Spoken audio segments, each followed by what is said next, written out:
Upacara di sekolah? Amanat kepala sekolah kah?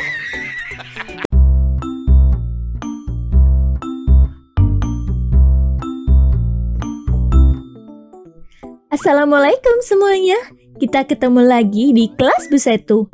Bersama saya Bu Setu alias serba tahu.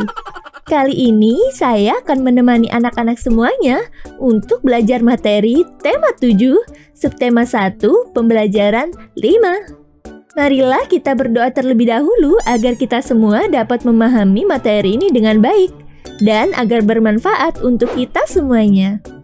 Berdoa dipersilahkan.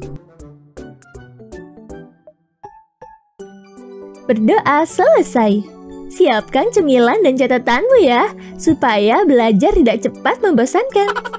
Kita akan belajar dalam 3, 2, 1, go! Kita dapat menemukan berbagai informasi menarik dengan membaca. Informasi menarik adalah informasi yang membangkitkan keingintahuan pembaca untuk mencari tahu lebih lanjut informasi tersebut. Dengan informasi menarik dan penting, kita dapat membuat suatu ulasan bacaan. Apa? Ulasan bacaan? Apa itu? Ada yang tahu? Bisa bantu tulis di kolom komentar ya. Jadi, teks ulasan adalah teks yang berisi ulasan, evaluasi terhadap suatu karya, baik berupa film, buku, dan lain sebagainya. Ulasan dapat berupa penilaian, komentar, atau kritik untuk mengetahui kualitas yang dimiliki karya tersebut. Jadi, untuk teks ulasan bacaan dikhususkan untuk bacaan saja ya.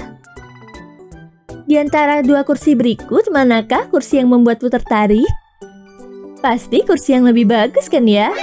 Namun, ketika kamu akan memilih teks yang bagus untuk dibaca, bagaimana ya caranya? Nah, dengan teks ulasan, kamu bisa tahu teks mana yang bagus tanpa harus membaca keseluruhan teks sebelumnya. Wah, sangat menghemat waktu sekali, bukan? Isi dari teks ulasan, yang pertama, judul bacaan. Yang kedua, bagian yang menarik atau kamu sukai. Yang ketiga, informasi penting yang ada di dalam bacaan. Dan yang terakhir adalah saranmu kepada pembaca lainnya. Oke, kita akan mencoba mengulas teks dampak peristiwa Sumpah Pemuda 1928 di samping. Yuk, mari kita membaca teks di samping. Kamu bisa pause video ini untuk dapat membaca teks di samping ini ya. Dari teks dampak peristiwa Sumpah Pemuda 1928, kita dapat membuat sebuah teks ulasan. Seperti ini isinya. Yang pertama, tuliskan judul bacaan. Kemudian, kamu dapat menambahkan bagian dari teks yang menurutmu menarik. Bagi Bu Setu, bagian yang menarik adalah tekad pemuda-pemudi untuk bersatu dan mengesampingkan kedaerahan, kesukuan, keturunan, keagamaan, dan golongan. Kemudian, kamu bisa menambahkan informasi penting dari paragraf yang ada. Contohnya pada paragraf 1 sebagai berikut. Dan ini adalah yang paragraf 2. Terakhir, kamu bisa memberi saran kepada orang yang akan membaca teks ini, apakah teks ini bagus untuk dibaca atau tidak. Kalau Bu Setu menyarankan bacaan ini, karena bacaan ini dapat menumbuhkan rasa kesatuan tanpa memandang sosial dan budaya yang berbeda. Nah, setelah membaca teks dampak peristiwa Sumpah Pemuda 1928, apakah kamu tahu apa saja dampak dari peristiwa Sumpah Pemuda? Yuk kita mencari tahu bersama-sama. Yang pertama, timbul kebulatan tekad bangsa Indonesia untuk bersatu padu dalam sebuah ikatan kebangsaan. Yang kedua, organisasi daerah melebur menjadi organisasi Indonesia Muda. Yang ketiga, adanya upaya untuk mempererat tali persatuan segenap pemuda yang berbangsa, berbahasa, dan bertanah air Indonesia. Ingatkah kamu salah satu hasil dari Kongres Pemuda kedua saat Sumpah Pemuda diikrarkan? Bagi yang belum tahu, kamu dapat menonton video pembelajarannya di atas ini ya. Jadi, salah satu hasil Kongres Pemuda adalah disahkannya lagu Indonesia Raya sebagai lagu kebangsaan Indonesia. Apa yang kamu pikirkan ketika kamu mendengar lagu Indonesia Raya? Seperti ini. Ada yang rindu dengan upacara di sekolah? Amanat kepala sekolah kah? Tulis di kolom komentar ya, apa yang kamu rindukan dan tidak dari upacara. Apakah kamu tahu ada fakta unik dari lagu Indonesia Raya? Apakah kamu tahu ada berapa stanza dari lagu Indonesia Raya? 1 stanza? Bukan. Yang benar, 3 stanza loh. Stanza apa sih? Stanza itu bait ya. Wah, panjang sekali ya. Semua stanza dinyanyikan dengan nada yang sama loh. Ini adalah lirik lagu Indonesia Raya, stanza 1 yang biasa kita nyanyikan. Dan berikut ini adalah lirik stanza kedua yang mungkin jarang kamu lihat. Dan di bawah ini adalah lirik stanza ketiga.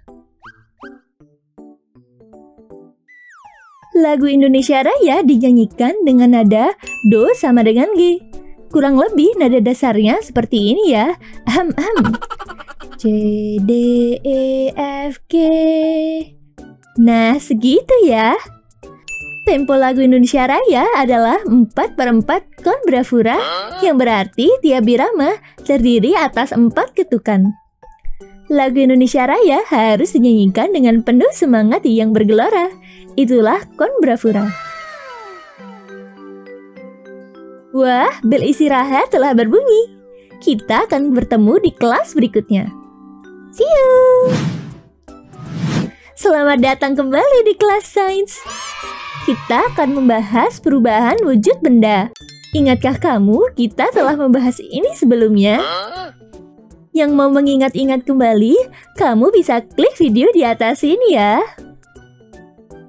Sebelumnya, kita telah membahas perubahan wujud benda, mulai dari membeku, mencair, dan menguap. Apakah kamu masih ingat apa saja membeku, mencair, dan menguap itu?